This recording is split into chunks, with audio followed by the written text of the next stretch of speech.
Assalamualaikum warahmatullahi wabarakatuh. Kali ini kita akan belajar PKN kelas 4 SD, yaitu materi aturan dan juga norma. Tujuan pembelajaran yaitu yang pertama, menjelaskan makna aturan dan juga norma. Yang kedua, mengidentifikasi aturan di rumah, sekolah, dan juga lingkungan sekitar. Kita sebagai makhluk sosial tidak dapat hidup sendiri dalam kehidupan masyarakat. Kita harus bisa memahami norma, hak, dan kewajiban di antara konsep-konsep penting lainnya jika kita ingin menjalani kehidupan ini bersama-sama dalam harmoni dan juga ketertiban. Masuk kepada materi selanjutnya, yaitu terkait aturan dan norma. Aturan dan norma memiliki makna yang hampir sama. Aturan dan norma merupakan panduan sebagai pengendali tingkah laku masyarakat agar masyarakat dapat hidup dengan tertib.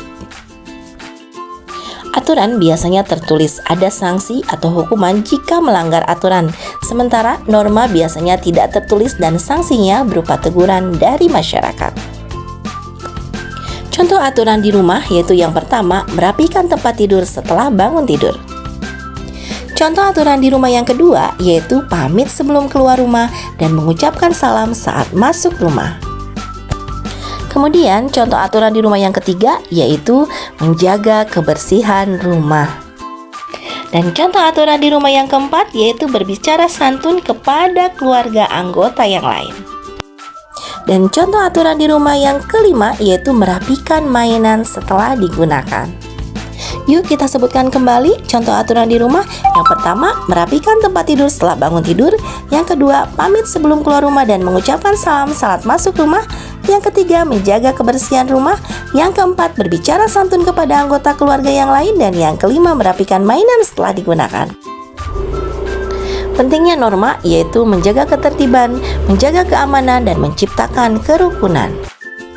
Contoh aturan di sekolah. Yang pertama, datang ke sekolah tepat waktu. Yang kedua, memakai seragam sesuai jadwal dengan rapi.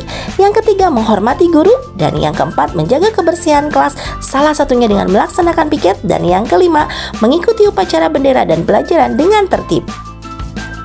Aturan di lingkungan sekolah sekitar. Tetangga adalah orang yang tinggal di sekitar rumah. Tetangga dapat dikatakan sebagai orang terdekat. Agar tercipta hubungan yang rukun dengan tetangga, terdapat aturan di lingkungan rumah.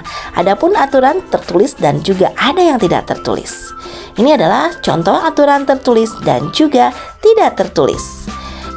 Yang pertama yaitu tamu warga harus melapor kepada RT. Yang kedua, larangan membuang sampah sembarangan. Yang ketiga, tamu warga harus membuka kaca kendaraan untuk pemeriksaan petugas. Dan yang keempat, pengendara harus berjalan pelan-pelan saat lewat karena banyak anak kecil. Kemudian ini adalah contoh aturan tidak tertulis. Yang pertama, menjenguk tetangga yang sakit. Yang kedua, menghadiri acara yang diadakan tetangga. Yang ketiga, mengetuk pintu sebelum masuk ke rumah tetangga. Dan yang keempat, mengikuti kerja bakti untuk membersihkan lingkungan. Setiap daerah memiliki norma dan aturan. Kita harus menghormati dan mematuhi aturan yang berlaku di daerah setempat. Menaati aturan yang berlaku membuat suasana menjadi aman dan tertib. Kita sebagai warga negara di lingkungan sekitar pun dapat hidup berdampingan secara damai. Demikianlah materi pembelajaran norma dan juga aturan. Terima kasih atas perhatiannya. Sampai bertemu lagi pada pembelajaran selanjutnya. Wassalamualaikum warahmatullahi wabarakatuh.